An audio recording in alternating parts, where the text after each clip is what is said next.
Break બાદ ફરીથી સ્વાગત। ભાજપે પોતાની સ્ટાર પ્રચારકોની યાદીમાં જેનો સામેલ કર્યો છે તે જ કરી રહ્યો છે ભાજપ માટે પ્રચાર કરવાનો ઇનકાર। વાત છે વિવેક ઓબેરોયની કે જેનું નામ ભાજપની સ્ટાર પ્રચારકોની યાદીમાં તો છે, પરંતુ ગુજરાત માટેની યાદીમાં વિવેક ઓબેરોયનું નામ હતું। તેમણે ઇનકાર કરી દીધો છે ભાજપ માટે પ્રચાર કરવાનું। વિવેક ઓબેરોયે નિવેદન કર્યું છે કે તેઓ ભાજપ માટે પ્રચાર નહીં કરે। એટલું જ નહીં, ભાજપમાં જોડાવાનો પણ વિવેક ઓબેરોયે ઇનકાર કરી દીધો છે। ત્યારે સવાલ થઈ રહ્યો છે કે વિવેક ઓબેરોય મુદ્દે કાચું ક્યાં કપાયું?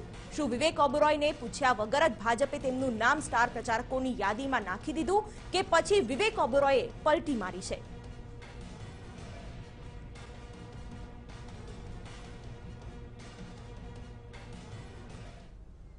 તો આ સાથે એસોસિએટ એડિટર અર્ચના જોડાઈ ગયા છે।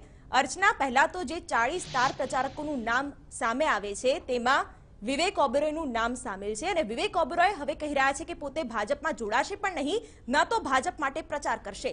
આ નિવેદનને કઈ રીતે જોઈ શકાય? શિવાની, જે બીજેપીએ લિસ્ટ બહાર પાડ્યું હતું એમાં 40 નંબર એટલે કે સૌથી છેલ્લું નંબર જ્યારે દેખાયું તો એમાં વિવેક ઓબેરોયનું નામ હતું અને આ બધા જે સ્ટાર પ્રચારકોમાં વિવેક ઓબેરોયનું નામ સૌથી વધારે ચર્ચામાં પણ આવ્યું હતું, કારણ કે જે મૂવી આવી રહી છે મોદીની બાયોપિક, એના પર લગભગ જે થોડાક સમયથી વિવાદ ચાલી જ રહ્યો છે।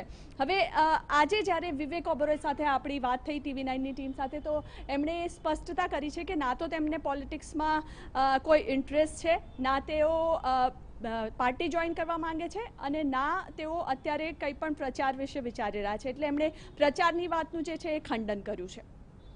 બિલકુલ અર્ચના, આ સાથે કદાચ ભાજપે એવું વિચાર્યું હશે કે નરેન્દ્ર મોદીની બાયોપિક બની રહી છે જેમાં ગુજરાતના વડનગરથી દિલ્હી સુધી પહોંચનારા નરેન્દ્ર મોદીની વાત કરવામાં આવી છે, જેમાં વિવેક ઓબેરોય જો કદાચ પ્રચાર કરે તો ગુજરાતના મતદારો માટે એક પ્રભાવી પરિબળ બની રહેશે, પરંતુ ક્યાંક વિવેક ઓબેરોયે આ બધી બાબતોનું ખંડન કરી દીધું છે।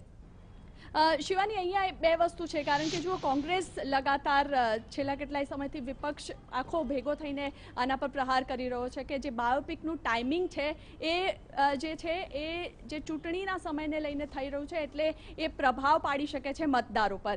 અને સાથે સાથે વિવેક ઓબેરોય પર પણ એ આરોપ લાગી રહ્યા છે કે તેમણે માત્ર 39 દિવસમાં આ આખી મૂવી બનાવી છે, એટલે એમના પર પણ આરોપ લાગી રહ્યા છે કે તેઓ બીજેપીના માધ્યમથી કે આ મૂવીના માધ્યમથી ભાજપ માટે પ્રચાર કરી રહ્યા છે। તો એટલા માટે ક્યાંક ને ક્યાંક જ્યારે આ વિપક્ષનો પ્રહાર વધી રહ્યો છે ત્યારે વિવેકને એવું લાગી રહ્યું હોય કે હાલ પૂરતા એ પ્રચારને ટાળી શકે, તો એમણે એ વિચારીને કદાચ ખંડન કર્યું હોય। જી અર્ચના, જોડાવા માટે આભાર। તો વિવેક ઓબેરોય જો પ્રચાર પણ કરત તો એ પણ સવાલ થાત કે વિવેક ઓબેરોય ફિલ્મનું પ્રમોશન કરી રહ્યા છે કે ભાજપનું, ત્યારે વિવેક ઓબેરોયે જ આ આખી બાબતનું ખંડન કરી દીધું છે, પોતે ભાજપનો પ્રચાર નહીં કરે।